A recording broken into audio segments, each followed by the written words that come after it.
A paz do Senhor e do nosso Salvador Jesus Cristo. Estamos aqui agora no nosso 7º módulo, segunda parte, que é, no caso, a 8ª aula. Então, nós já estamos com um caminho bem andado, tá? Estamos já quase que terminando o nosso seminário. E recapitulando as aulas passadas, nós já falamos sobre a apostasia na igreja, que foi o primeiro módulo, o propósito divino para o tempo do fim. O segundo módulo, a realidade bíblica do reino de Deus, quando nós mostramos textos e mais textos que a Bíblia ela enfatiza, de Gênesis a Apocalipse, o reino. Depois, no terceiro módulo, falamos sobre a estrutura do reino de Deus, rei, governo, povo e território, tá? No quarto módulo, falamos sobre o território do reino de Deus. E aí, falamos sobre a aliança que Deus fez com Abraão e como que essa aliança alcança a igreja. Esse foi o quarto módulo. O quinto módulo foi anulando o sofisma de morar no céu. O sexto módulo foi sobre a criação no reino de Deus. O sétimo módulo, o governo do reino de Deus, parte 1, tá? Que fala sobre a predestinação. E agora continua falando sobre o governo, mas é a 8ª aula, ok? O governo do reino de Deus, parte 2. Agora eu vou falar sobre a plenitude de Deus no Filho. Esse assunto é muito importante. Por quê? Porque é por intermédio desse assunto que eu vou conseguir explicar melhor o Espírito do Filho nos filhos de Deus. Tá? Como eu disse na aula passada, o assunto diz respeito ao governo, aos eleitos, é muito mais complexo do que a criação. A criação não tem tantas informações porque a Bíblia foi escrita para a geração eleita, para o sacerdócio real, ok? São mistérios ali que precisam ser revelados. Isso só pode ser feito por intermédio do Espírito. Mas para que nós possamos entender como que esse Espírito vai trabalhar na igreja nesses últimos tempos, então eu preciso primeiro reconhecer de fato como que ele agiu em Jesus. Depois de eu reconhecer como que ele agiu em Jesus, aí, então eu vou conseguir discernir como que ele vai agir em mim nesse tempo do fim, ok? Então nós vamos já falar no tocante ao governo do reino de Deus, a plenitude de Deus no Filho. Vamos ver. O governo sacerdotal é a plena imagem e a manifestação de Deus na terra. Colossenses 1,15. Este ou seja, Jesus, é a imagem do Deus invisível, o primogênito de toda a criação. Tá? Então, Jesus, ele é a imagem, a verdadeira expressão exata do ser de Deus, do Pai. Ele é a imagem do Deus invisível e o primogênito de toda a criação. Então nós vamos ver nesse texto o que Deus quer mostrar para nós. Ok? Vamos ver. João 12:45. E quem me vê a mim, vê aquele que me enviou. Por que quem vê a mim, vê aquele que me enviou? Porque quem vê a mim, vê o Pai. Porque ele é a imagem do Deus invisível. Jesus é a imagem, tá? Deus, como ele é espírito, ele se faz refletir no seu filho, tá? Por intermédio do seu filho eu consigo ver o Pai. Não que Jesus seja o Pai. Quem vê a mim vê o Pai, não é no sentido de que eu estou vendo Jesus, eu estou vendo o Pai porque Jesus é o Pai, não. Eu olho para Jesus e vejo o Pai porque ele reflete a imagem do Pai. tá? Quem vê ele, vê aquele que o enviou. Isso também ocorre com a gente, ó, 2 Coríntios 3,18. E todos nós, com o rosto desvendado, contemplando como por espelho a glória do Senhor, somos transformados de glória em glória, na sua própria imagem, como pelo Senhor Espírito, ou como pelo Espírito do Senhor. Tá? Então, por intermédio do Espírito, eu sou transformado de glória em glória. Eu sou transformado para ser a sua própria imagem. Então, quando Jesus fala, quem vê a mim vê o Pai, ou quem vê a mim vê aquele que me enviou, se nesse texto ele está dizendo que ele é o Pai por causa dessa frase dele, então eu também sou Jesus, porque eu estou sendo transformado na sua própria imagem. Então quem vê a mim, quem vê Jesus também. Não é isso que João fala lá em 1 João, né? Quando ele se manifestar, seremos semelhantes a ele, porque assim como ele é, o veremos. Então, quem vê a mim, verá Jesus. Então, não é por causa dessa frase que Jesus fala, quem vê a mim, vê o Pai, que ele está dizendo que é o Pai. Porque se for assim, eu também sou Jesus. Na realidade, quando ele fala, quem vê a mim, vê aquele que me enviou, ou vê o Pai, ele está dizendo, eu sou a própria imagem do Pai. Eu expresso a verdadeira imagem exata do ser dele. Eu sou um espelho da glória do Pai. E assim é todo aquele que nasce de novo e é transformado de glória em glória na mesma imagem. E isso tudo é feito pelo Espírito do Senhor, tá? João 12:24. Em verdade vos digo, se o grão de trigo caindo na terra não morrer, fica ele só. Mas se morrer, produz muito fruto. Isso é uma pequena parábola de Jesus, que ele está se referindo à morte dele. E ele se coloca como um grão de trigo, que se ele não morrer, ele vai ser um único grão de trigo apenas. Ele vai ser apenas um unigênito de Deus. Tá? Mas se caindo na terra e morrer, ele vai produzir muito fruto. Ou seja, ele vai deixar de ser unigênito e vai passar a ser o primogênito entre muitos irmãos. Por quê? Porque vai produzir muitos frutos. Ele vai produzir uma safra de trigo semelhante a ele. Ok? Porque trigo produz trigo. Dessa mesma natureza. Tá? A mesma imagem dele. Ok? João 17:21. A fim de que todos sejam um, e como és tu, ó Pai, em mim e eu em ti, também sejam ele em nós, para que o mundo creia que tu me enviaste. Tá? No último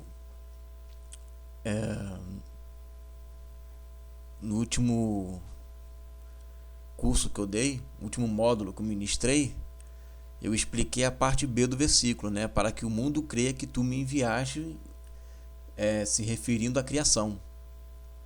Tá? A criação vai crer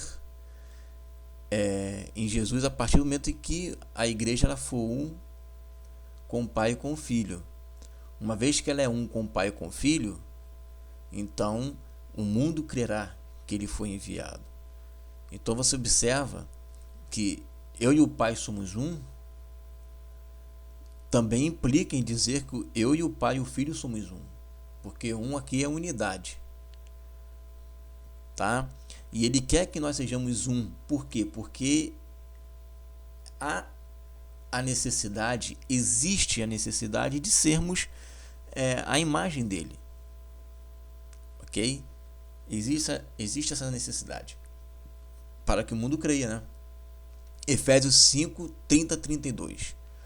Porque somos membros do seu corpo, da sua carne e dos seus ossos. Por isso deixará o homem seu pai e sua mãe, e se unirá à sua mulher, e serão dois numa carne. Grande é esse mistério, digo, porém, a respeito de Cristo e a igreja. Então, mais uma vez aqui nós conseguimos enxergar que Deus ele quer ser um conosco. tá? A mesma imagem completa. Ele quer ser um completo conosco. Quando um esposo e uma esposa se unem e se tornam uma única carne, né? Dois se tornam uma só carne. Isso na realidade está simbolizando, né, Cristo e a igreja, como foi lá no Éden. Você não via ali naturezas separadas. A mesma natureza que estava em Jesus, que está em Jesus, ele quer que esteja conosco. E eu me refiro, né, de respeito ao Espírito. Por isso que eu estou falando sobre a imagem de Jesus. A imagem. Tudo isso é feito pelo Espírito. A aula de hoje é a plenitude de Deus no Filho, tá? Então, tudo que diz respeito à natureza de Adão, a Eva também tinha. Por isso que o texto diz: somos membros do seu corpo, da sua carne, dos seus ossos. Mas nós também não temos apenas carne, ossos e corpo, semelhante ao de Jesus hoje. Mas também nós temos o mesmo espírito, a mesma essência, a mesma natureza. Por isso que é uma só carne. São indivisíveis. Indivisíveis. Ok? Então, quando Adão ele se une a Eva, os dois se tornam uma só carne, a mesma natureza, a mesma essência, compartilham, né, do mesmo poderio ali, que os dois reinam. Quando isso acontece, é uma só carne. Então você não consegue ver dois, você vê um. E esse mistério é grande demais, porque isso não está falando de Adão e Eva, está falando de Cristo e a igreja. Entende? Porém, tudo isso só é feito por intermédio do Espírito. Então nós vamos ver, né, como que é feito isso, tá? Agora nós vamos ver essa segunda parte do versículo, né? O primogênito de toda a criação. Por que ele é o primogênito de toda a criação? Porque ele foi o primeiro a ser criado? Não. Jesus não foi o primeiro a ser criado, porque Jesus ele não é criado. Jesus ele é eterno.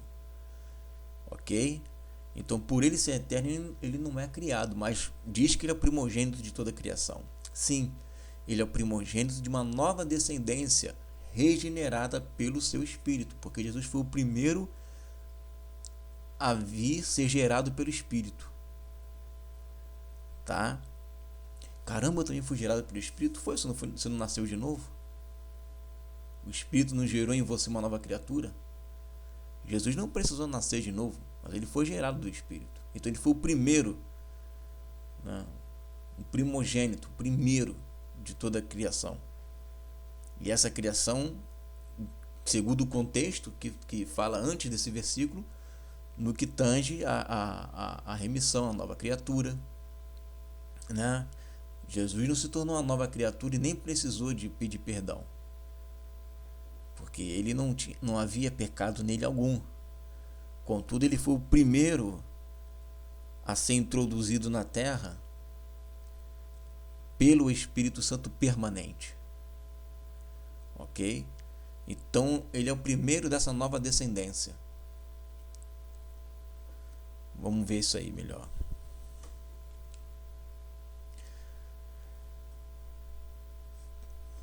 Jesus, filho de Deus, gerado em Maria. Então nós temos aqui um óvulo, tá? E nós temos o Espírito de Cristo. Esse Espírito de Cristo, ele forma, né, o corpo de Jesus, a natureza humana dele, tá? Por conta desse Espírito de Cristo, nós temos em Jesus a natureza divina, por parte, né? Ele tem a forma humana, que é o corpo, né? E a sua natureza divina, que é a alma. Ok? Então Jesus ele tem essa natureza divina por conta desse nascimento, porque foi o Espírito de Cristo que entrou ali, tá, no óvulo de Maria. Esse Espírito de Cristo se faz carne porque ele entrou no óvulo de Maria, óbvio, né? Então, ele entrando no óvulo de Maria, num corpo humano, ele vai pegar todas as características, né, de um ser humano, vai ter uma forma humana. Contudo, a sua natureza é do alto, tá? É o Espírito de Cristo. Vamos ver isso melhor. Indagando que tempo ou que ocasião de tempo, observem, o Espírito de Cristo que estava neles quem? Nos profetas, indicava anteriormente, testificando os sofrimentos que a Cristo haviam de vir e a glória que se lhes havia de seguir. 1 Pedro 1,11. Então preste atenção. No Antigo Testamento, você vê diversas vezes os profetas falarem: veio a mim a palavra do Senhor dizendo, né? Assim diz a palavra do Senhor. Não é isso? A palavra tomava os profetas ali e eles começavam a profetizar, né? A testificar os sofrimentos que havia de vir. Sendo que Pedro nos revela que essa palavra que ele fala, né, veio a minha palavra do Senhor dizendo, é o Espírito de Cristo. A palavra é o Espírito de Cristo. Porque a palavra do Senhor nada mais é do que o verbo de Deus. Era o verbo que se manifestava. Ok? O que troca ali é apenas a palavra do grego para o hebraico, mas é a palavra do Senhor. Jesus também é a palavra de Deus. Esse que está no Apocalipse, o seu nome também é a palavra de Deus, o verbo. Veio a mim a palavra do Senhor dizendo, veio a mim o verbo. Né? Então, quando o Pai fala, é o verbo que está ali tomando aquela pessoa. Né? E através desse verbo é que começa a indicar aos homens, né, os sofrimentos que Cristo haveria de vir. Então, esse verbo, essa palavra, Pedro diz que é o Espírito de Cristo. Tá? É o Espírito de Cristo. Vamos ver mais isso daí. No princípio era o verbo, e o verbo estava com Deus, e o verbo era Deus. Tá? No princípio era o verbo, no princípio era a palavra, no princípio ele era um espírito de Cristo. Tá? No princípio ele era a voz de Deus. Tá? A manifestação audível de Deus. Ok? Então no princípio ele era o verbo, no princípio ele era a palavra, no princípio ele era o Espírito de Cristo. E tudo isso estava com Deus. E o verbo era divino, o verbo também tinha essa natureza divina. Era Deus. E o verbo se fez carne. O Espírito de Cristo se fez carne. Né? Olha aqui, nós, né, usamos aqui o verbo se fez carne. O Espírito de Cristo se fez carne. Ok? O verbo se fez carne, o Espírito de Cristo se fez carne. E habitou entre nós. E vimos a sua glória como a glória do unigênito, o único a ser gerado. Tá? E por isso que ele é o primogênito de toda a criação, porque ele foi o único a ser gerado, mas depois deixou de ser único e passou a ser o primeiro a ser gerado. Tá? Porque depois dele vieram outros grãos de trigo semelhantes a ele. Porque antes ele era unigênito, ele era um único grão de trigo. Depois que ele morre e ressuscita, ele passa a gerar muitos frutos. Deixa de ser único e passa a ser primogênito do Pai. Cheio de graça e de verdade. João 1,14.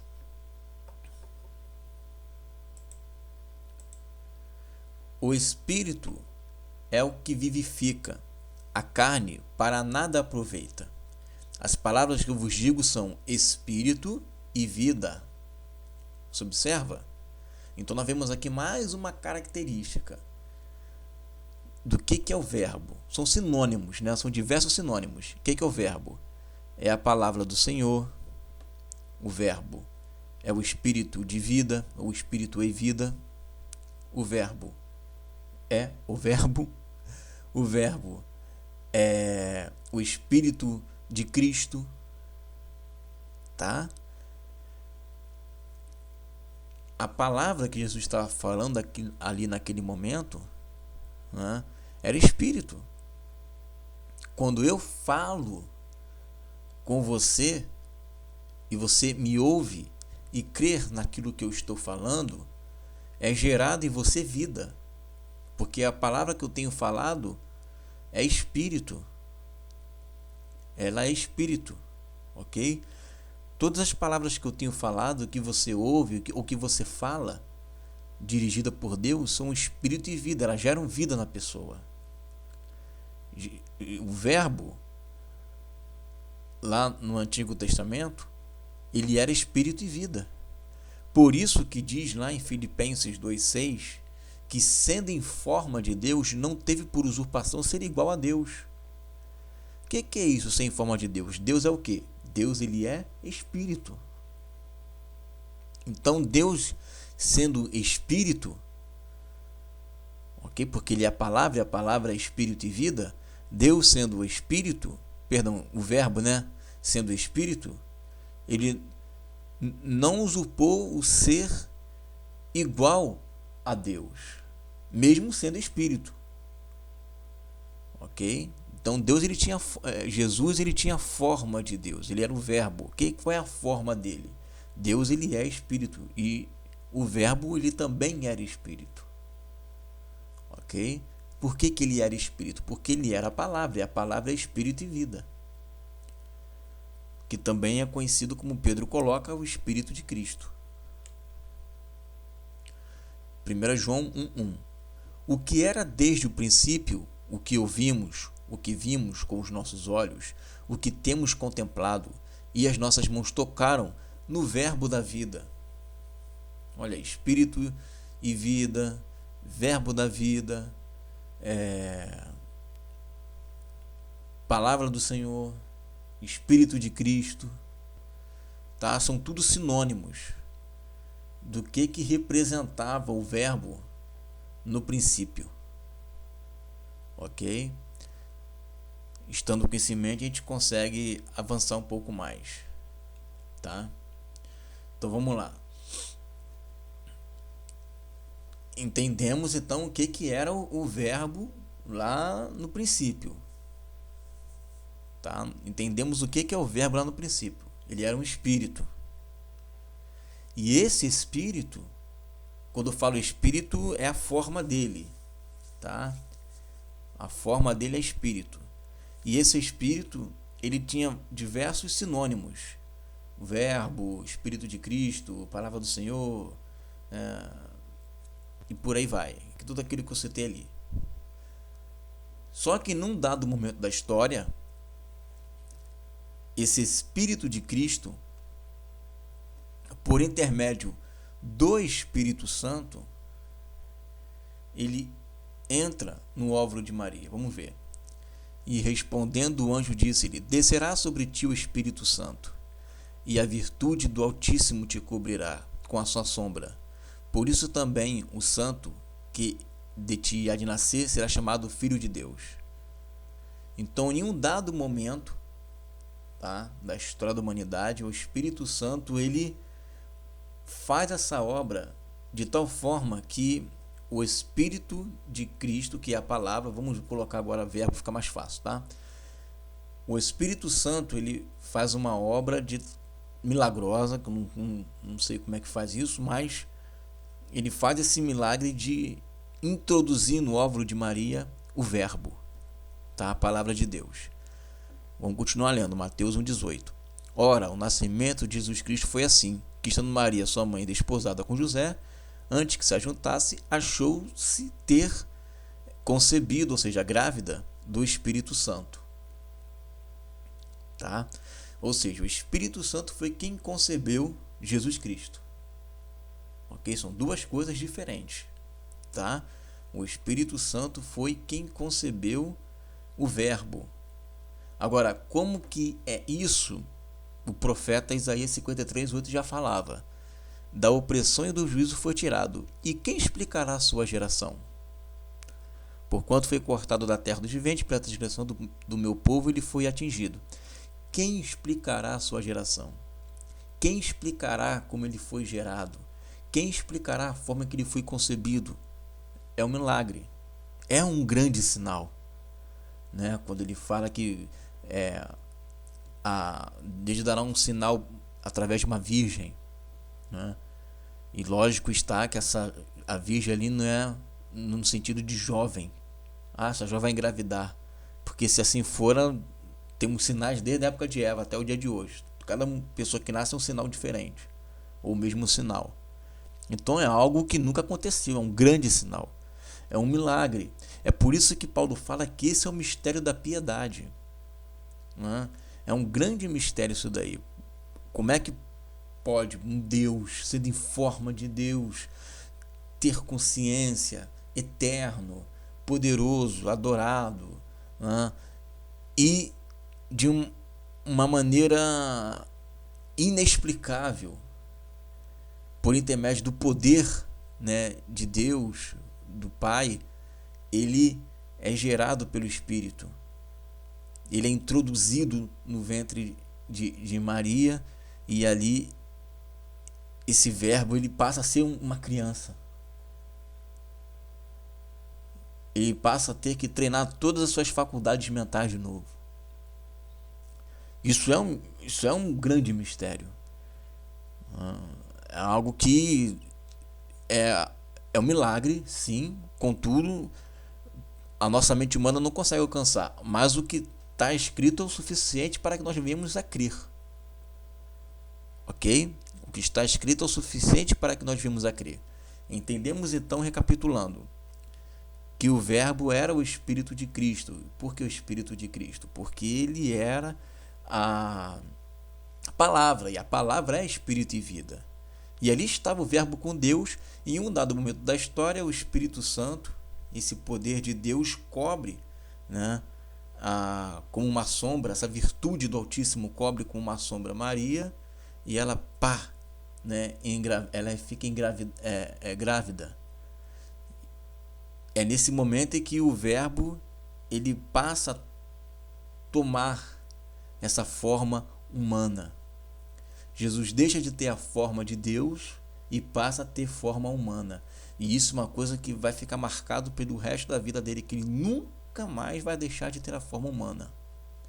Agora ele vai ter essa forma humana, ossos, membros, carne. Por isso que lá diz, né, em Efésios 5:30, né, e serão ambos uma só carne. Me refiro a Cristo e a igreja, porque Jesus agora está em carne.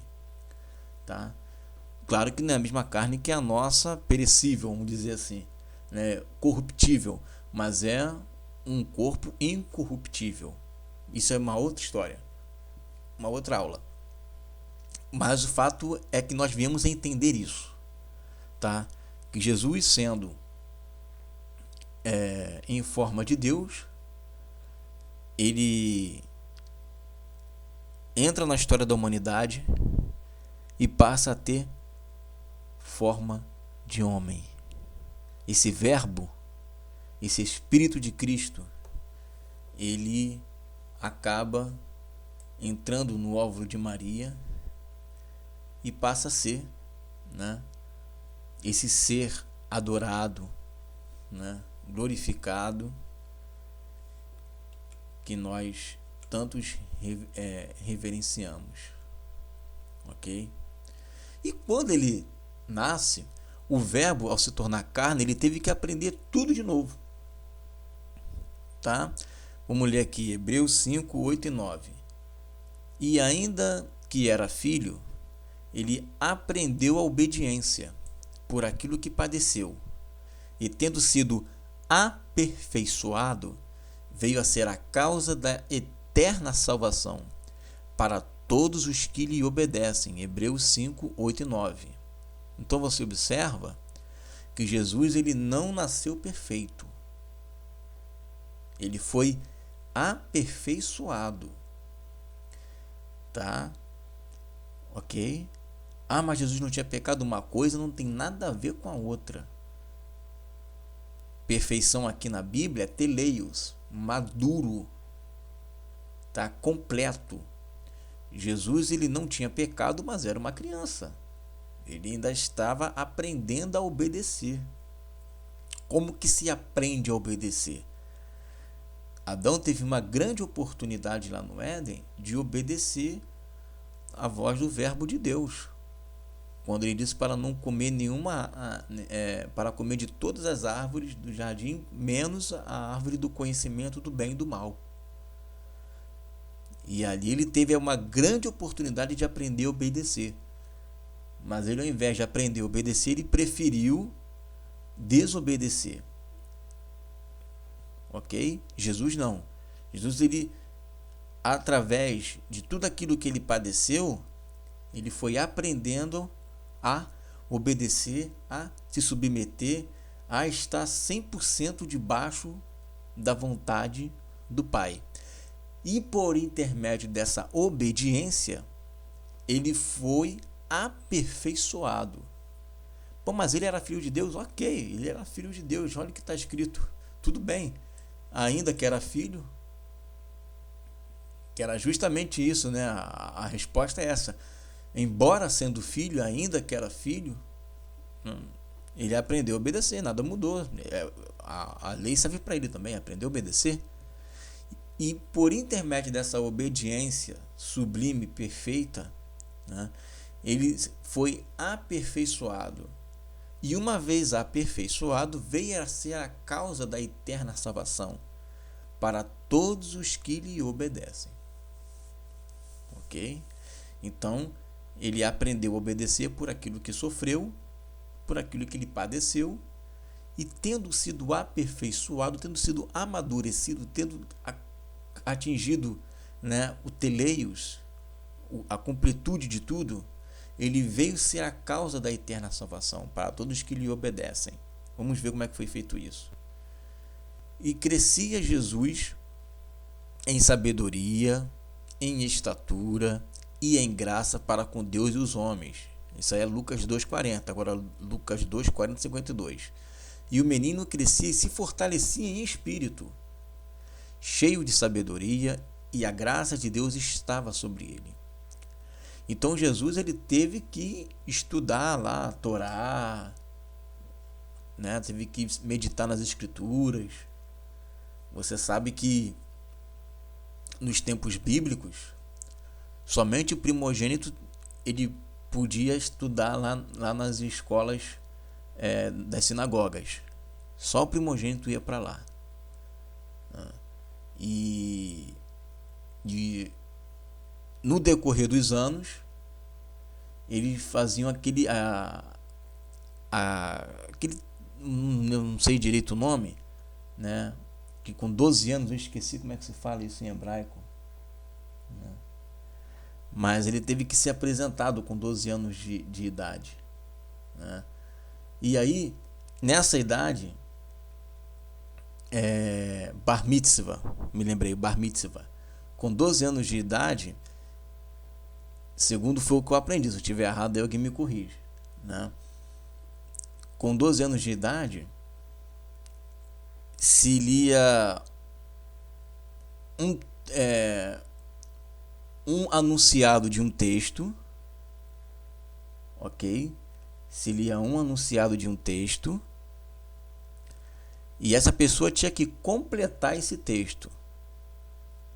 A criança que fosse fazer o Bar Mitzvah, né, com 12 anos de idade, tinha que completar esse texto. Jesus não somente completou os textos, como começou a falar palavras de sabedoria ali que as pessoas ficaram intrigadas. Como da onde veio tanta sabedoria? Né? Porque ele era uma criança, né, que se dedicava à leitura da Torá. Seria a mesma coisa que eu chegasse para você e começasse a ler um texto qualquer e você tinha que completar todo o capítulo para mim. Jesus fez isso com excelência, ok? E ele acrescentava, falava de toda a ciência, né? Diz o texto, falava de toda a ciência. Então, ele surpreendeu a todos. Foi o melhor aluno, né? Um verdadeiro mestre, que ele foi um rabi reconhecido, né? No meio ali dos mestres de Israel. Não é qualquer um que chega e chama ele de rabi, de mestre. Para chamar ele de mestre é porque ele era um mestre mesmo das escrituras. Então, essa sabedoria que ele tinha, ele teve que adquirir através do aprendizado, através da leitura, através da meditação, através da oração, tá? Através dos devocionais que ele fazia. Isso não foi uma coisa que ele já veio com ele, tudo isso. Isso tudo ele foi adquirindo na medida que ele crescia em estatura, graça, né, e sabedoria. E aí, conforme ele ia se enchendo de tudo isso, o Espírito ia cada vez mais fortalecendo ele. Tá? Vamos ler aqui o texto de Isaías 7, 14 e 15. Portanto, mesmo o Senhor vos dará um sinal. Eis que a Virgem conceberá e dará à luz um filho, chamará o seu nome de Emanuel. Manteiga e mel comerá, quando ele souber rejeitar o mal e escolher o bem. Então você vê mais uma vez que ele é um Deus conosco, né? Que ele possui essa natureza divina, mas ao mesmo tempo ele come manteiga e come mel, né? Ou seja, a sua natureza humana. E rejeitar o mal e escolher o bem é a sua característica, né, de uma pessoa que cresce em estatura, graça e conhecimento, né? Então ele vem aprendendo a rejeitar, né, as coisas, como diz lá em Hebreus, né? Aborreci, né, o pecado, né, mas me alegrei na sua... Amei a justiça, não é isso? Aborreci o pecado e amei a justiça, coisa assim, né? Tá em Hebreus 1:9, né? Amaste a justiça e odiaste a iniquidade, né? Por isso Deus te ungiu com óleo de alegria, muito mais do que seus companheiros. Então isso revela que Deus, ele teve que aprender, né, a adquirir todo essa gama de informação e experiência também, tá? Vamos avançar aqui.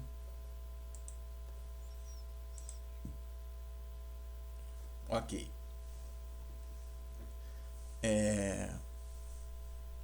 Então Jesus ele tinha, né, o Espírito do Senhor nele, porque era o Espírito de vida, tá, que havia nele. Jesus era o Verbo que se fez carne, mas ele tinha o Espírito do Senhor nele, tá?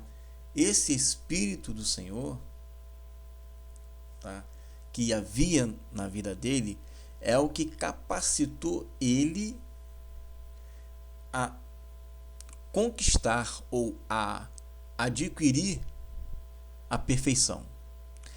Lembre-se, Jesus ele não nasceu perfeito. Ele nasceu sem pecado, tá? Era cheio do Espírito Santo, ok? E esse Espírito Santo é o que dava a ele essa capacidade aqui, ó. Gálatas 5:22. Mas o fruto do Espírito é amor, gozo, né? Alegria, paz, longanimidade, benignidade, bondade, fé, mansidão e temperança, domínio próprio. Então, Jesus ele crescia em espírito, em sabedoria, né, na graça, no conhecimento, no tocante a esse fruto do Espírito aqui, tá? Jesus ele estava aperfeiçoando tudo isso, aperfeiçoando todos esses frutos do Espírito, aperfeiçoando o amor, aperfeiçoando a alegria, aperfeiçoando a paz, a longanimidade, a benignidade, a bondade, a fé, a mansidão, o domínio próprio. Jesus estava aperfeiçoando tudo. E passou desde do seu nascimento até os 29 anos de idade, buscando o Senhor constantemente a fim de alcançar a perfeição de todos esses frutos do Espírito. Olha, observa que diz assim, Lucas 4:1. E Jesus, cheio do Espírito Santo, voltou do Jordão e foi levado pelo Espírito ao deserto. Então, Jesus cheio do Espírito Santo. Antes do batismo nas águas, Jesus era cheio do Espírito Santo. Depois do batismo nas águas, Jesus ele foi tomado pelo Espírito Santo. Por que antes Jesus era cheio do Espírito Santo? Porque ele não tinha manifesto nele isso aqui, os 7 Espíritos de Deus, tá? Ou as 7 virtudes do Espírito.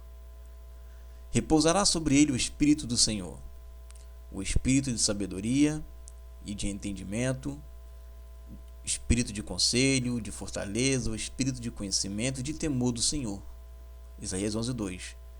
Então, antes do batismo nas águas, Jesus ele tinha, vamos voltar aqui. Antes do batismo nas águas, ele tinha um espírito de vida, ok?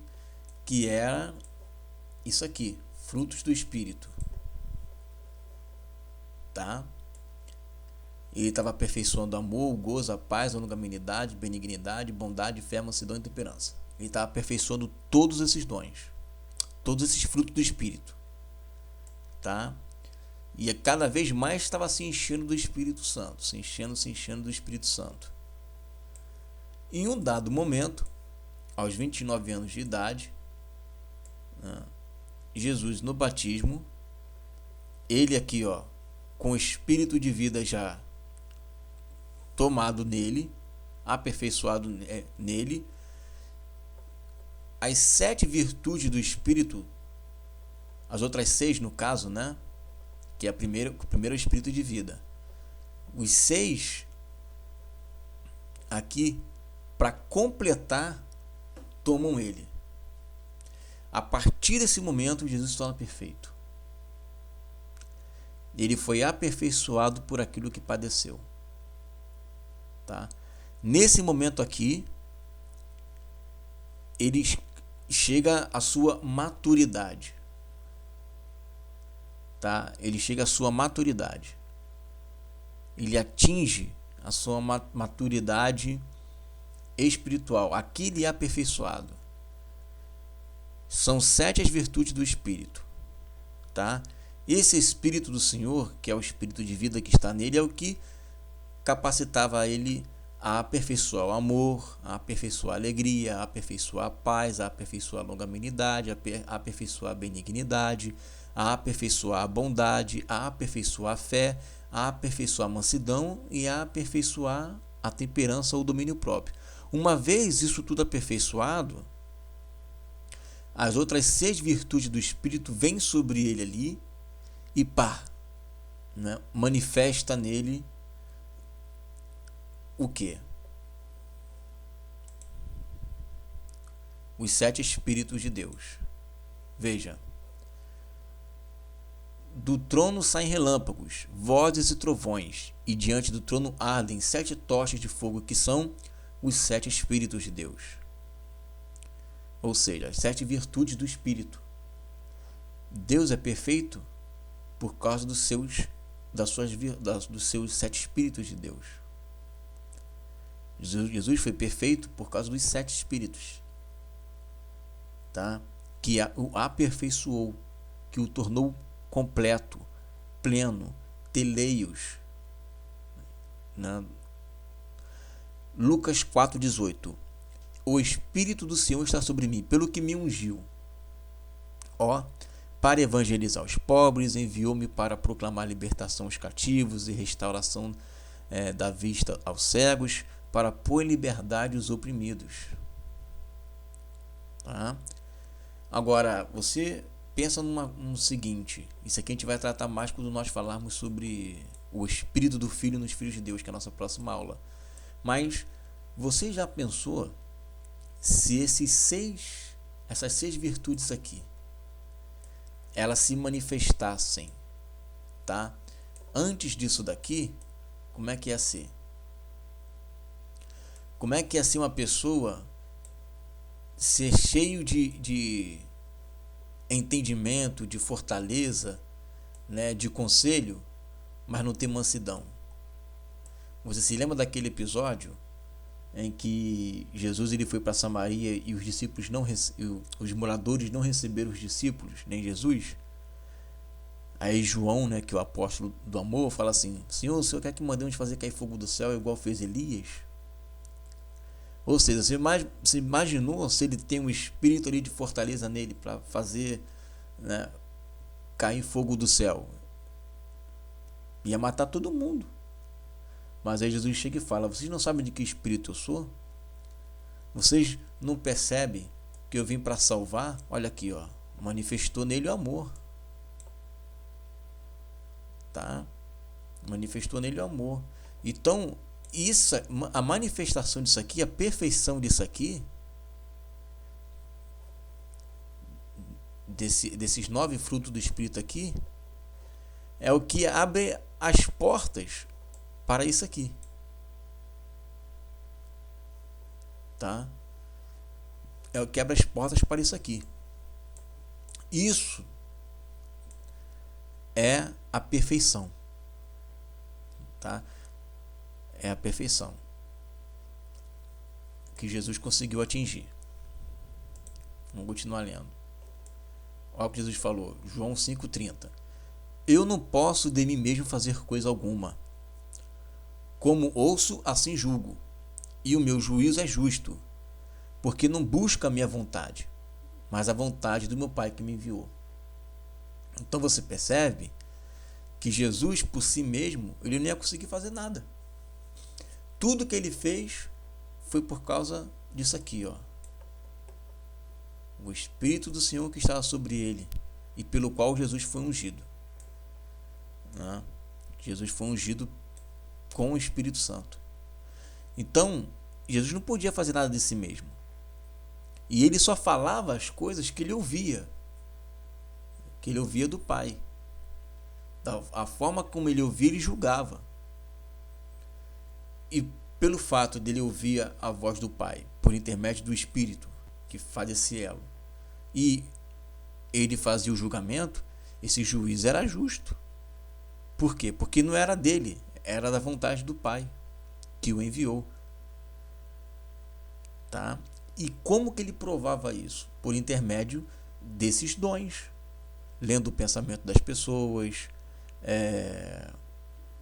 sendo profeta, conhecendo o futuro, aconselhando, manifestando sinais e maravilhas. Isso era a prova de que ele era o que falava da parte do Pai. Tá? Ok. Os 7 Espíritos de Deus. Você observa aí então que nós temos aí sabedoria, entendimento, conselho, no meio aí, né, o Espírito de vida que manifesta aqueles 9 frutos do Espírito, e o que desencadeia as outras 6 virtudes, que também tem fortaleza, conhecimento e temor do Senhor. Uma vez essas 7 lâmpadas acesas, você consegue atingir, né, a perfeição, que foi o que Jesus chegou a atingir. Apesar de Jesus não ter pecado, Jesus ele não era aperfeiçoado, mas ele, por aquilo que ele sofreu e padeceu, ele chegou à perfeição. Tá? Sabedoria. Tudo que realizará será de modo perfeito. Aí vemos como exemplo aí, né, Êxodo 28:3. Falarás também a todos os homens hábeis, a quem enchi do espírito de sabedoria, que façam vestes para Arão, para consagrá-lo, para que ministre o ofício sacerdotal. Lucas 21:15. Porque eu vos darei boca e sabedoria, a que não poderão resistir, nem contradizer todos quantos se vos opuserem. Atos 6:10. E não podiam resistir à sabedoria e ao espírito pela qual ele falava. Tá? No caso aqui, a Estevão. Então espírito de sabedoria, ele nos capacita a falar e a fazer as coisas de modo perfeito, ok? De uma maneira que ninguém pode resistir a tanta sabedoria, tá? Vamos continuar. Entendimento: penetrar na mente de Deus e conhecer sua vontade e pensamento. Quando Jesus fala assim, eu e o Pai somos um, é isso. Jesus fala tudo aquilo que ele ouve. O Pai chega lá e cochicha no coração dele, na mente dele ou no ouvido dele, por intermédio do Espírito, e ele transmite ao homem aquilo que ele ouve. Ele não fala nada de si mesmo, mas faz tudo aquilo que o Pai manda ele fazer. Ou seja, ele está em plena conexão com o Pai. Por isso que ele diz, eu e o Pai somos um. 1 Reis 3,11. Disse-lhe Deus, já que pediste essa coisa e não pediste longevidade, nem riquezas, nem a morte de teus inimigos, mas pediste entendimento para discernires o que é justo. Tá? Então, esse espírito de discernimento, você vai conhecer qual é a vontade de Deus, se é justo, se não é justo. Lembra que Jesus falou, que a forma como ele ouve, ele julga, e o juízo dele é justo. Da forma que você ouve e consegue entender o propósito de Deus, você começa a discernir, o que Deus pensa acerca daquele assunto. 1 Reis 4,29. Deu também Deus a Salomão sabedoria grandíssimo, entendimento e larga inteligência, como a areia que está na praia do mar. Veja só isso. E Jesus, ele é maior do que Salomão. Jesus, ele é maior do que Salomão. E aí, meus amados, esse grandíssimo entendimento, como a areia que está na praia do mar, e Salomão não se compara a Jesus, capacitou ele a escrever tudo aquilo que estava na mente de Deus. Leia Eclesiastes, leia Provérbios, que são as palavras transmitidas a nós os homens, tudo aquilo que vem direto do coração de Deus. Ele consegue entender o que Deus queria falar. Colossenses 2,2.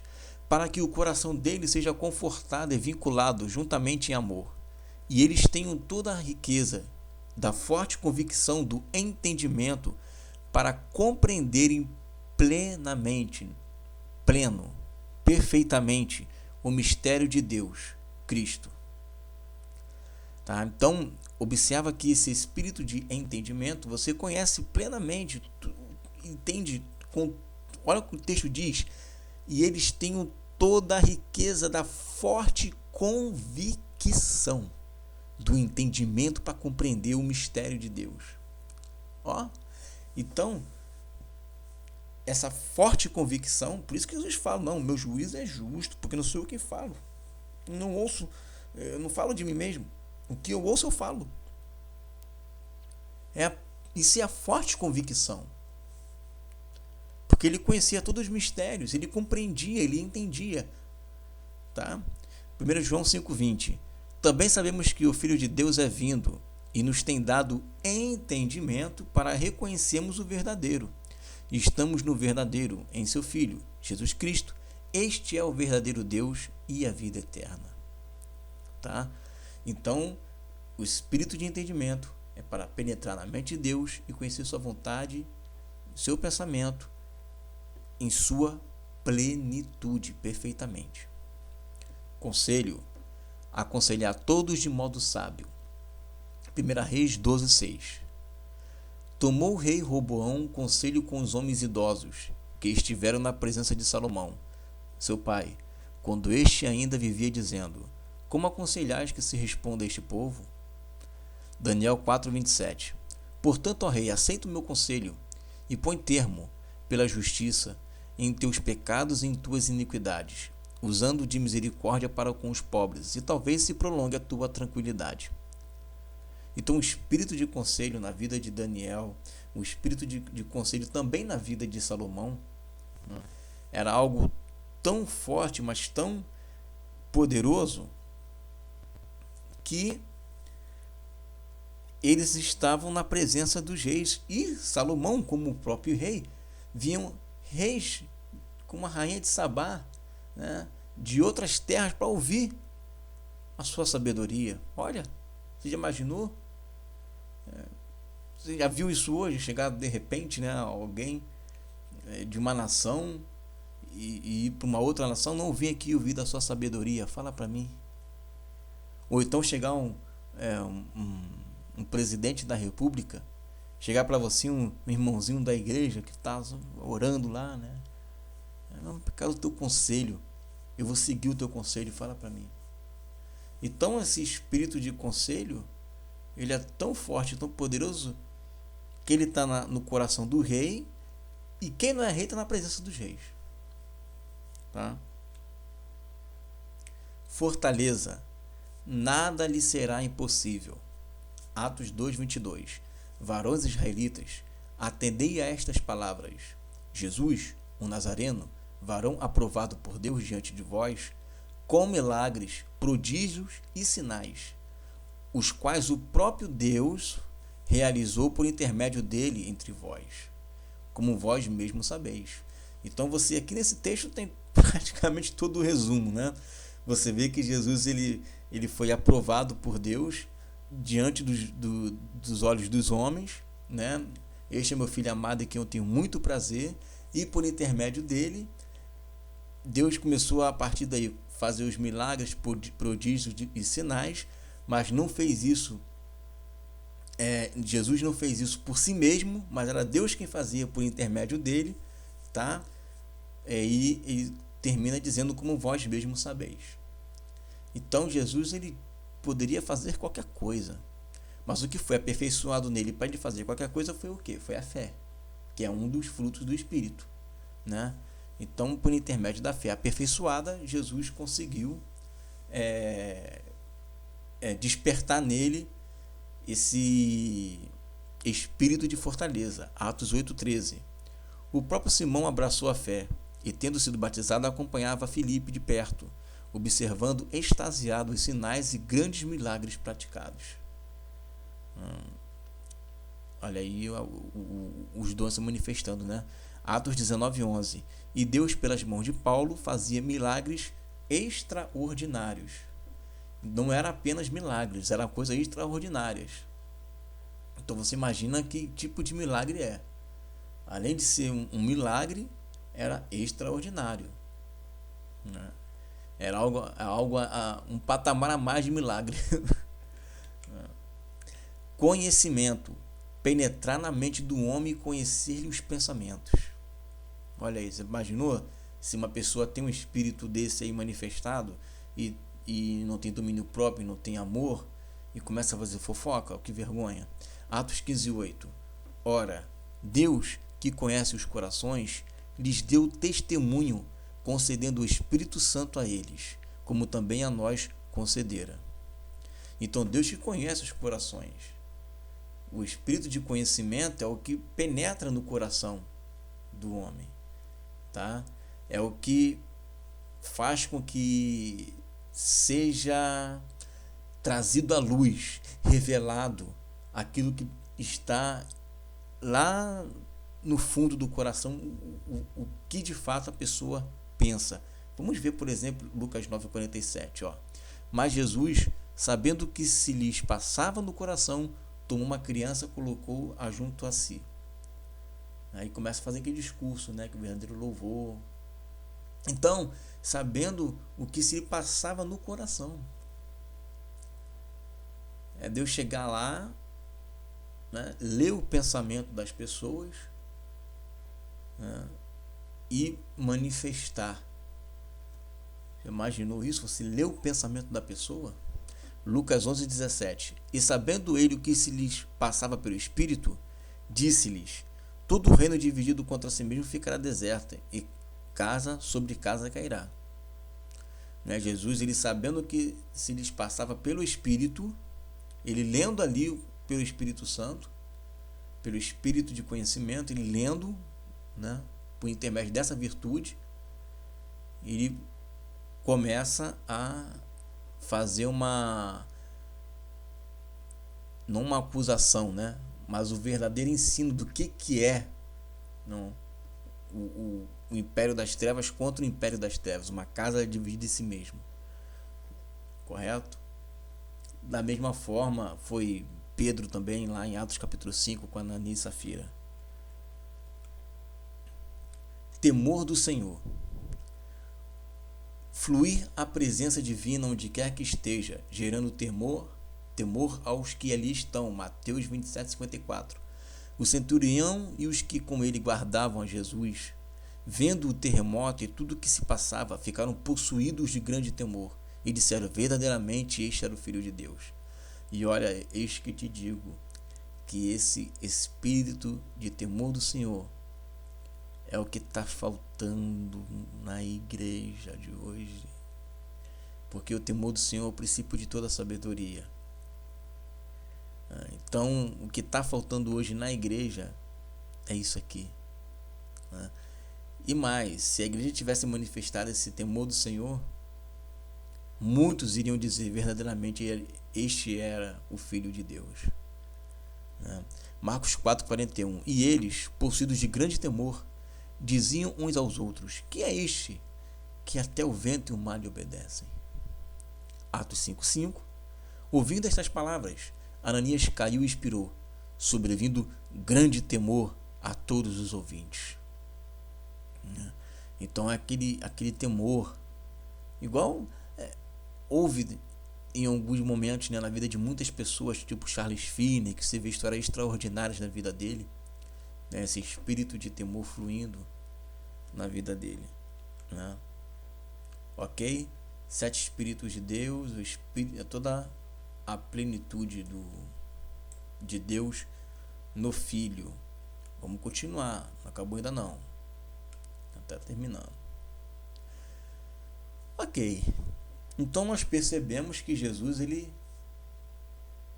tinha toda a plenitude da divindade, né? Jesus ele tinha e tem, né, os 7 espíritos ali completos nele, tá? Aí você me diz: mas aí eu tenho, né, o Espírito Santo. Paulo falou, né, um fala em línguas, outro cura, outro profetiza, outro faz isso, outro tem discernimento. Peraí, esse negócio de todo mundo ter tudo, isso é conversa fiada, né? Paulo falou que cada um tem um dom diferente. Jesus é Jesus, eu sou eu, igreja é igreja, Jesus é Jesus. Só que tem um detalhe. Paulo falou lá em Romanos capítulo 8 que nós temos o que? As primícias do Espírito. Correto? Nós temos as primícias. Primícias implica em quê? Em primeira colheita. Implica em quê? Em Pentecostes. Só que a festa não acaba em Pentecostes. A festa acaba em tabernáculos. E aí olha o que Jesus fala em João capítulo 7, versículo 37 e 39. E no último dia, ou seja, no 7º dia, o grande dia da festa, ou seja, a 7ª festa, Jesus pôs-se em pé e clamou dizendo: se alguém tem sede, venha a mim e beba. Quem crer em mim, como diz as Escrituras, rios de água viva, ou seja, rios no plural. Porque são rios? Porque são 7 as virtudes do Espírito. Correrão do seu ventre. E isto disse ele do Espírito que haviam de receber os que nele crescem. Porque o Espírito Santo ainda não fora dado, por ainda Jesus não ter sido glorificado. Então, enquanto Jesus não era glorificado, esse Espírito ficava na promessa, tá?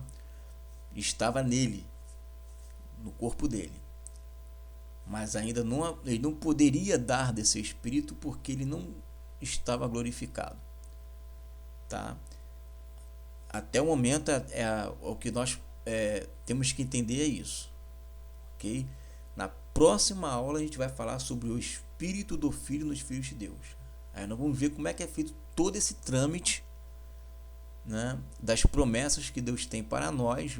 Eu vou aqui colocar dezenas de versículos, como eu sempre faço, para mostrar qual o propósito de Deus na igreja nesse tempo do fim, tá?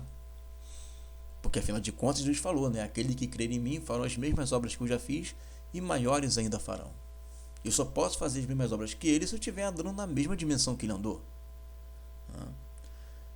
Então Jesus, na festa dos tabernáculos, que tabernáculos é Deus habitando com os homens, tabernáculo implica nisso.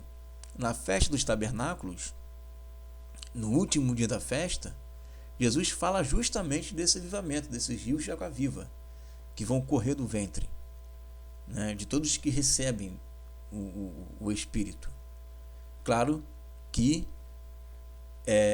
isso tem a ver com um avivamento muito maior do que aquele lá em Pentecoste, porque Pentecoste é primícias, aqui não, aqui é plenitude, tá? Tem a ver com a igreja gloriosa, ok? Assim como o Pai que vive me enviou, eu vivo pelo Pai. Assim, quem de mim se alimenta também viverá por mim, tá? Então o que ele está falando? Olha, o Espírito do Senhor está sobre mim, pelo que me ungiu e me enviou, papapá. Então eu vivo pelo Pai. Assim, quem de mim se alimenta dele como? Pelo Espírito dele. Quem de mim se alimenta também viverá por mim, tá? Então o que Jesus está querendo dizer com isso? Vamos ler. 1 Coríntios 15, 45, 46. Assim está também escrito: o primeiro homem, Adão, foi feito alma vivente. O último Adão em espírito vivificante. Mas não é o primeiro senão o natural, depois o espiritual. Vamos entender. Jesus, quando veio na terra, tá, o verbo se fazendo carne, e nós vemos isso exaustivamente nesse módulo, nessa aula, que Jesus, nele habitava o Espírito do Senhor, tá? Então ele era uma alma vivente, correto? Ele vivia pelo Pai, tá? Ele não falava nada de si mesmo.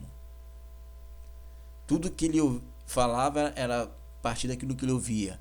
Tudo que ele realizava, as obras que ele fazia, não era ele, era o Pai que fazia por intermédio dele.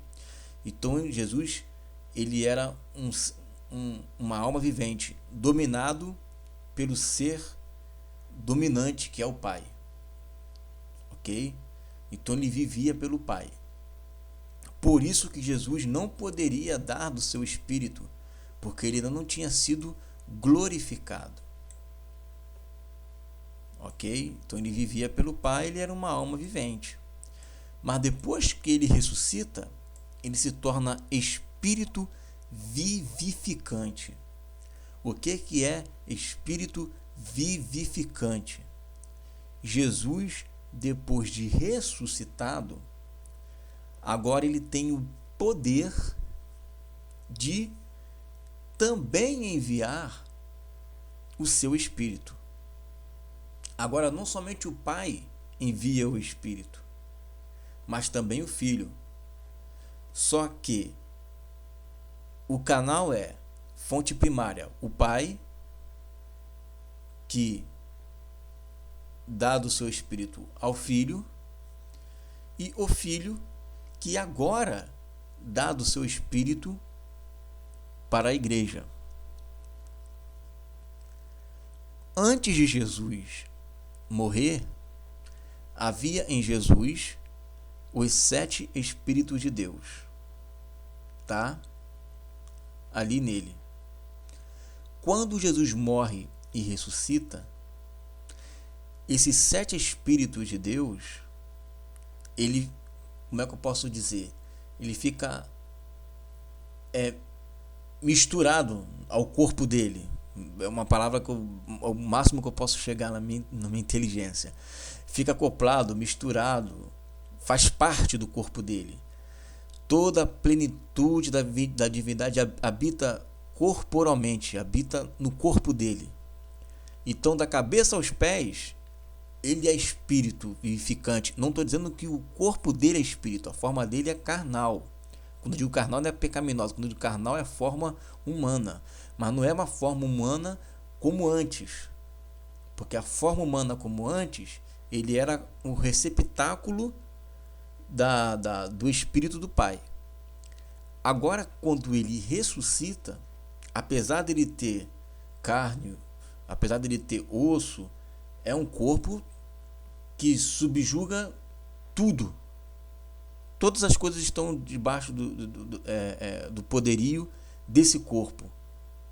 Porque ele, ao mesmo tempo que come, ele pode voar. Ao mesmo tempo em que se toca, ele passa pelas paredes. Então, é um corpo que tem um poder, né, que nenhum homem ainda experimentou. Só Jesus experimentou esse corpo, tá? E experimenta até hoje. Então, Jesus Cristo, o homem, como Paulo disse, há um mediador entre Deus e os homens. Jesus Cristo, o homem, tá? Esse homem, ele agora é espírito vivificante. O que isso significa? Que agora é ele que nos dá do Espírito. Apesar do Pai enviar o Espírito, no sentido de que o Pai é que ordena que esse Espírito vá, tá? O Espírito está sendo agora, em outras palavras, né, para poder melhor compreender, está sendo do corpo de Jesus. Você imagina, como é que eu posso dizer,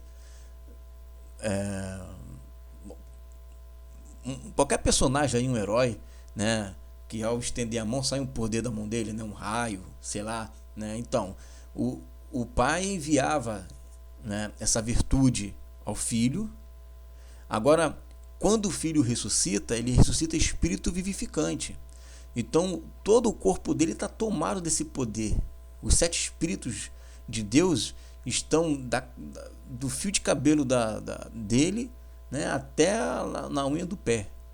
Então, ele todo é assim. E agora, ele é que envia desse espírito para a igreja. Ok? Vamos então ver um exemplo aqui para a gente poder entender. Olha essa figura, né? Observa aqui essa figura. Isso aqui foi uma visão que o profeta Ezequiel teve, tá? Dos seres viventes. E ali está o Pai e todas as características da visão que ele teve. Inclusive, também se tem aqui as rodas com os olhos, né? Então, nós vamos ler o texto que se refere a essa visão e nós vamos entender como que agora esse Espírito age depois que Jesus ressuscita, tá? Esse Espírito não poderia agir dessa forma antes dele ressuscitar. Por quê? Porque Jesus ainda não tinha sido glorificado. Depois dele ter sido glorificado e subiu aos céus, agora ele é quem envia do Espírito dele, tá? Vamos ler o texto. E os seres viventes corriam e voltavam, à semelhança de um clarão de relâmpago. E viu os seres viventes são aqueles que estavam com essas asas aqui, ó. E viu os seres viventes, tá vendo os seres viventes? E as rodas, tá?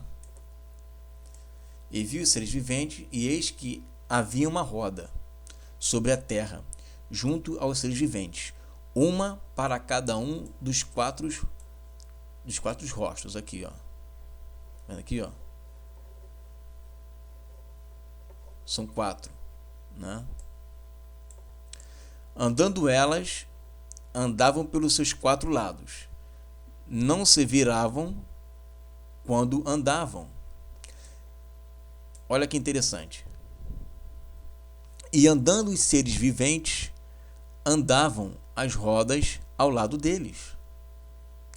E elevando-se os seres viventes da terra, elevavam-se também as rodas. Então você observa que, por exemplo, o ser vivente ia para cima, a roda acompanhava. O ser vivente ia para baixo, a roda acompanhava. O ser vivente ia para um lado, a roda acompanhava. O ser vivente ia para o outro, a roda acompanhava. Então, tudo que o ser vivente fazia, essa roda também fazia. Tá? E por que que era assim? Para onde o espírito queria ir, eles iam. O espírito queria ir, eles iam? Como assim?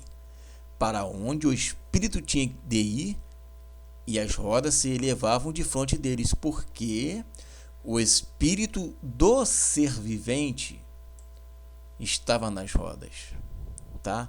O espírito do ser vivente estava nas rodas. Então, como que os seres viventes comunicavam, né, às rodas aquilo que eles queriam fazer?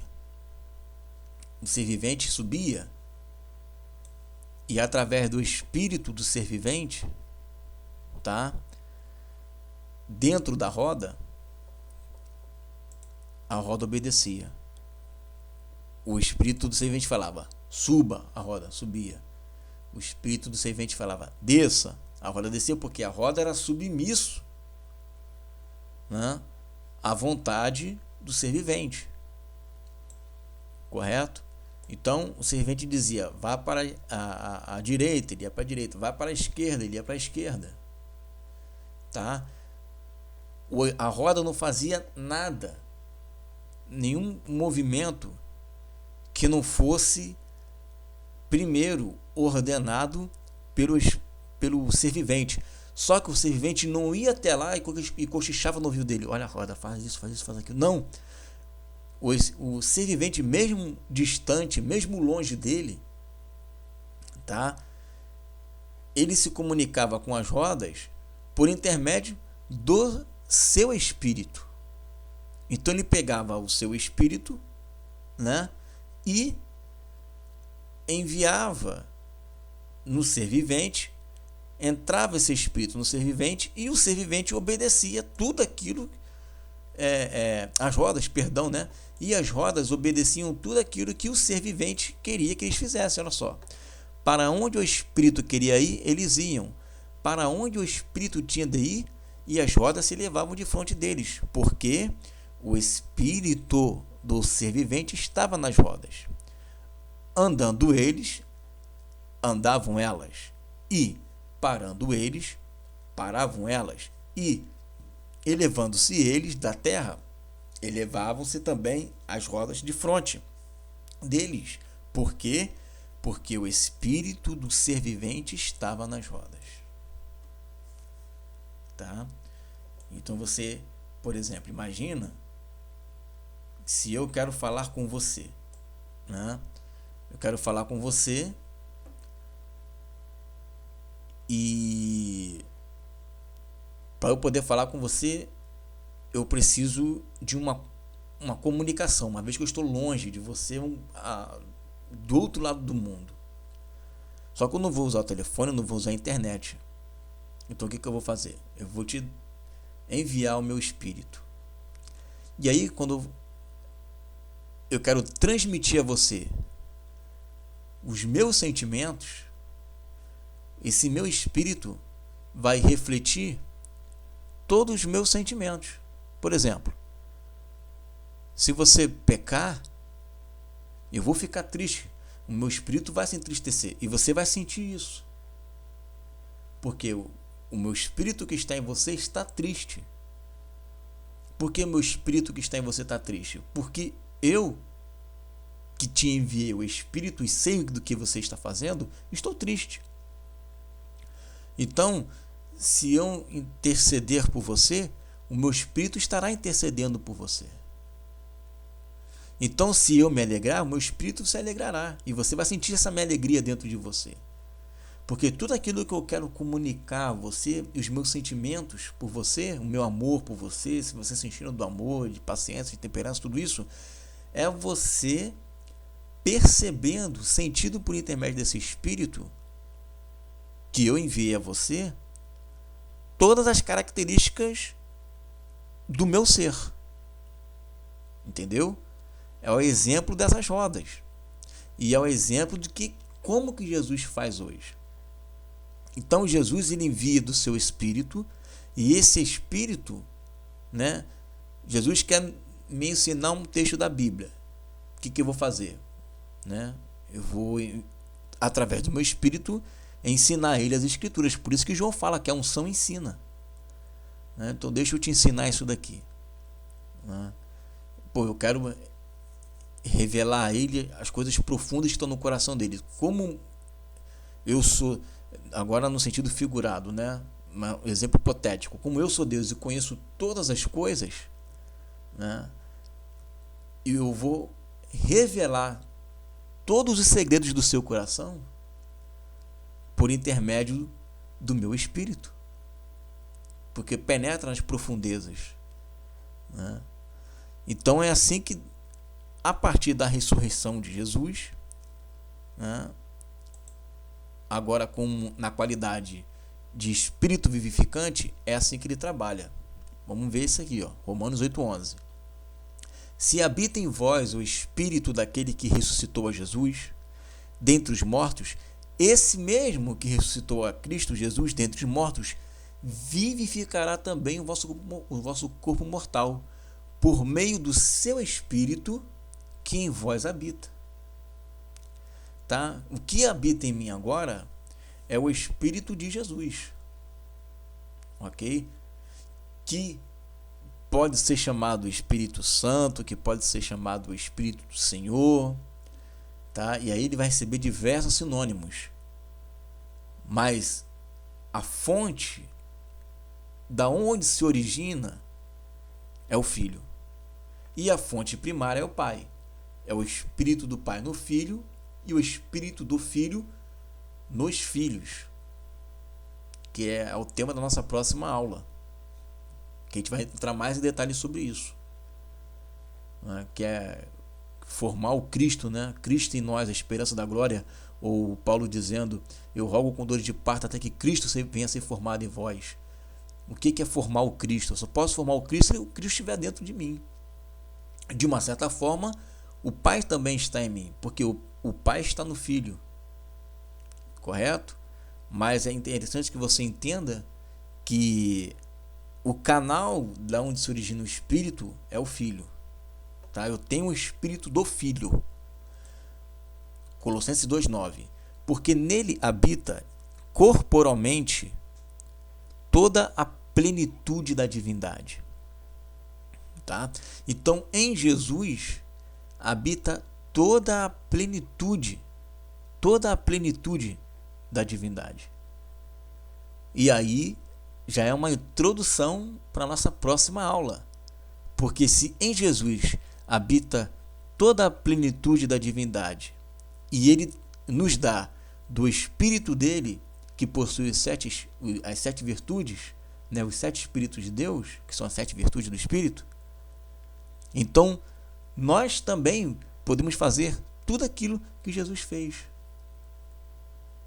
E é aí que a gente vai entrar na questão do Espírito do Filho nos filhos de Deus, tá? Vamos ver agora com outros olhos esse texto aqui de João 14. Vamos ler ele. Como que Jesus falou que era o Espírito dele, tá? Não se turbe o vosso coração. Credes em Deus, crede também em mim.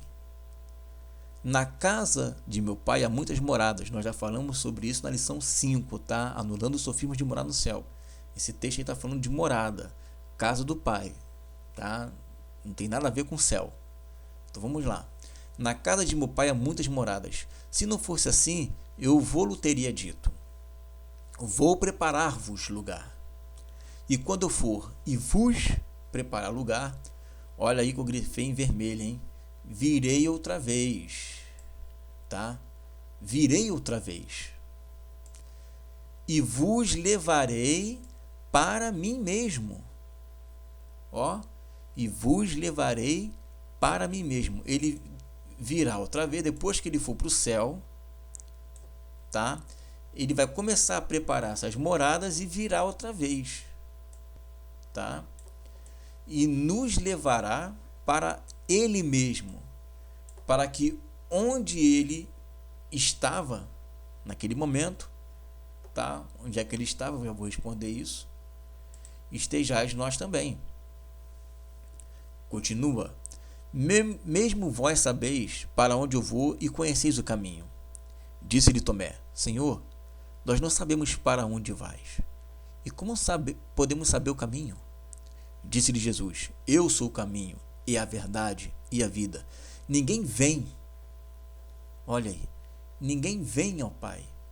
Por que ninguém vem ao Pai? Porque o Pai está nele, né? O Pai está nele. Se não por mim. Se vós me conhecesseis a mim, também conheceríeis a meu Pai. E já desde agora o conheceis e o tendes visto, né? Aquela introdução lá do início, né? A imagem do Deus invisível. Disse-lhe Filipe: Senhor, mostra-nos o Pai, o que nos basta. Disse-lhe Jesus: Estou há tanto tempo convosco que não me tendes conhecido, Filipe. Quem vê a mim, vê o Pai. E como dizes tu, mostra-nos o Pai. Aí começa, ó. Não crês tu que estou no Pai e que o Pai está em mim? Não é isso que ele falou aqui, ó? Para onde eu estou, estejais vós também. Onde é que Jesus estava? Jesus estava no Pai e o Pai estava nele, tá? As palavras que eu vos digo, não as digo de mim mesmo, mas o Pai que está em mim é quem faz as obras, ou seja, é o Espírito do Senhor, o Espírito do Pai em Jesus é que realizava tudo aquilo. Crede-me que estou no Pai e o Pai em mim. Crede-me, ao menos por causa das mesmas obras. Na verdade vos digo que aquele que crê em mim fará as obras que eu faço e as fará maiores do que estas, porque eu vou para meu Pai. E tudo quanto pedires em meu nome eu farei, para que meu Pai seja glorificado no Filho. Se pedires alguma coisa em meu nome eu farei. Se me amais, guardai os meus mandamentos. E eu rogarei ao Pai, e ele vos dará outro consolador. E ele vos dará outro consolador, para que fique convosco para sempre. O que é?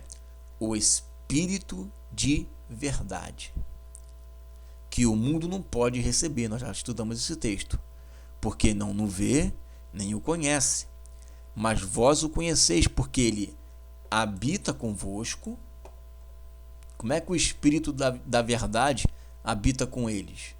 Porque o Espírito estava em Jesus. Jesus ali sendo a casa do Pai, uma das moradas do Pai, né? Ele se tornou uma habitação desse Espírito. Então estava habitando com eles ali. Jesus estava sendo uma morada e Jesus habitando com eles ali, né? O Espírito estava em Jesus, também estava com eles. Contudo, ele conclui dizendo: e estará em vós. Esse Espírito habita convosco, porque ele está em mim, eu estou com vocês, eu estou habitando com vocês. E estará em vós. Aí ele coloca: não vos deixarei órfãos, voltarei para vós. Não vos deixarei órfãos, voltarei para vós. Aí eu pergunto, se essa volta de Jesus está se referindo à segunda vinda dele, então eu estou órfão ainda. Eu ainda estou órfão. Porque se essa volta dele se refere à segunda vinda, eu ainda estou órfão. Então que volta é essa? Que ele está falando que iria voltar e não iria nos deixar órfãos. Vamos ver. Ainda um pouco e o mundo não me verá mais, mas vós me vereis, porque eu vivo e vós vivereis. Naquele dia, ou seja, no dia do novo nascimento, conhecereis que que estou em meu Pai, e vós em mim, e eu em vós. Aquele que tem os meus mandamentos e os guarda, esse é o que me ama. E aquele que me ama será amado de meu Pai. E eu amarei e me manifestarei a ele. Disse-lhe Judas, não Iscariotes: Senhor, de onde vem que te hás de manifestar a nós e não ao mundo? Jesus respondeu e disse-lhe: Se alguém me ama, guardará a minha palavra, e meu Pai o amará, e viremos para ele e faremos nele morada. Na casa de meu Pai há muitas moradas. Viremos até ele e faremos nele morada. Por que faremos nele morada? Agora também sou a habitação desse Espírito, de verdade, que até então não estava em nós, mas hoje já está em nós. E Jesus de fato voltou, mas não corporalmente, mas voltou porque ele vive em mim e faz morada em mim. Logo, ele é o Consolador. Jesus é o Consolador, é o Espírito Consolador. Não estou dizendo que Jesus é o Espírito Santo, estou falando que o Espírito de Jesus é o Consolador. Quando ele fala, não vos deixarei órfãos, é justamente isso. É que ele enviaria do Espírito dele. Por isso que ele fala, voltarei para vós. Voltarei para vós. Viremos para ele e faremos nele morada. Ok? É o que ele fala aqui, levarei para mim mesmo. Esse Espírito Santo é o Espírito de Jesus. É o Consolador. Ok? O Espírito Santo é o Espírito de Jesus. Tá? Vamos continuar lendo aqui. Gálatas 4:6. E porque sois filhos, Deus enviou aos nossos corações o Espírito de seu Filho, que clama Abba Pai. Por que que eu sou filho de Deus? Porque eu tenho o Espírito do Filho. Por que que eu tenho esse sentimento de que Deus Pai é o meu Pai? Eu tenho esse sentimento de paternidade, dele para comigo. Porque esse Espírito de Filho clama Abba Pai. Eu tenho o Espírito de Jesus. Eu tenho o Espírito do Filho em mim. Atos 16:7. Quando chegaram a Mísia, intentavam ir para Bitínia, mas o Espírito de Jesus não lhe permitiu. Filipenses 1:19. Porque sei que disto me resultará salvação, pela vossa oração e pelo socorro do Espírito de Jesus Cristo. Então eu tenho o Espírito do Filho, o Espírito de Jesus, que também é chamado de Espírito Santo, que também é chamado de Espírito da Verdade, e recebe tantos outros sinônimos, tantos e tantos e tantos.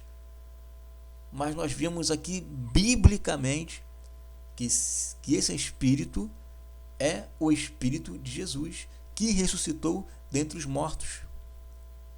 E assim como os seres viventes enviam do Espírito dele para as rodas, para se comunicar, Jesus também faz isso. Ele envia do seu Espírito para fazer a tua vontade. Por exemplo, Atos 16:7, quando chegaram a Mísia, intentavam ir para a Bitínia, mas o Espírito de Jesus não lhe permitiu. O que é isso? É Jesus lá do céu fala o seguinte: eu como envio meu Espírito no coração deles, eu não vou permitir que eles cheguem a ir para lá. Deixa eu avisar eles. Aí ele vai lá e comunica o que ele quer pelo seu Espírito.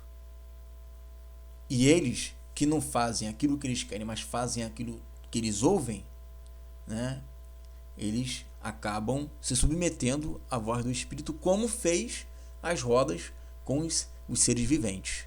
E como fez Jesus quando tinham o Espírito do Pai, né? Então, hoje, nós temos o Espírito do Filho. Ele não podia fazer isso antes porque não tinha sido glorificado. Agora, como ele está glorificado, ele agora faz morada em nós. O Pai faz morada em nós, o Pai faz morada em nós. Por quê? Porque o Pai habita em Jesus e Jesus habita em nós. Ok?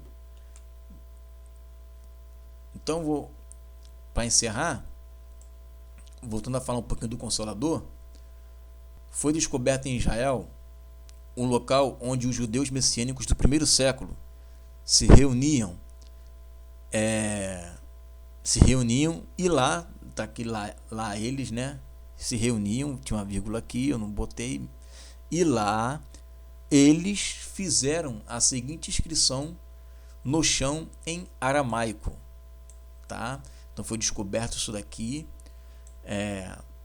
tem pouco tempo, e nessa comunidade, que inclusive estava até perto de cavernas ali, então dá-se a entender que eram judeus cristãos que estavam sendo perseguidos, eles colocaram a seguinte inscrição: Dehiran Latav Menahama Yeshua Sarradá, que significa: lembre-se para o bem, o Consolador, Messias, né, o Consolador Yeshua, Marte. Em outras palavras, lembre-se para o bem, o Consolador Yeshua é Marte. Então eles entendiam que Yeshua, né, isso tem a prova bíblica, João 14, tem a prova agora arqueológica, que Yeshua era o Consolador, era o Espírito, né, dele, que era outro Consolador. Por que outro Consolador? Porque o primeiro, né, não tem mais, agora é um novo nascimento por intermédio, né, dessa nova geração que foi explicado, primogênito de toda a criação, por novo nascimento e Espírito de Jesus habitando em nós 24 horas, tá? Esse era o Consolador, e por causa disso eu hoje não sou órfão, porque Jesus voltou. Voltou como? Voltou em carne? Não voltou em carne, mas ele voltou pelo seu Espírito. Onde 2 ou 3 estiverem reunidos em meu nome, eu ali estarei. Ok? Então é isso, tá? Esse candeeiro, na próxima aula, nós vamos estudar a plenitude de Deus nos filhos de Deus, tá? Como que esse governo vai chegar a essa mesma dimensão que Jesus chegou, ok? Então meditem, continue estudando, são muitos os textos aí, tá? Muita coisa para se estar estudando, para se estar meditando, porque existe muito engano hoje na igreja. Então é importante que nós venhamos a entender o que Deus quer conosco, o que Deus quer falar com a igreja, tá? Nesse tempo do fim. Porque ele importa que nós venhamos chegar à mesma dimensão que Jesus chegou, como uma igreja gloriosa, né? Então eu peço que vocês continuem orando por mim, continuem buscando, tá? E vamos continuar na nossa próxima aula, nossa penúltima aula, né? Já estamos finalizando, já estamos terminando, né, esse seminário, e nós vamos procurar aí colocar outros temas. E é isso, amados. Que essa palavra ela fique firme no coração de vocês, no coração de cada um, que ela não venha cair em pedregais, né?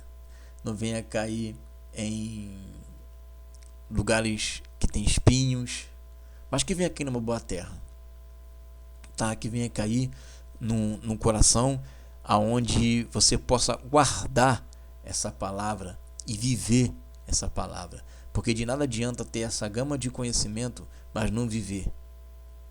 Melhor fora não ter conhecido nada. Tá bom, amados? Obrigado pela atenção.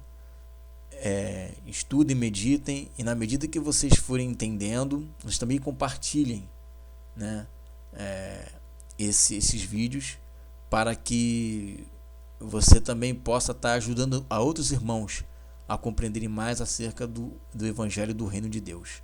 Amém? Fique na paz do Senhor Jesus. Até a próxima. Tchau.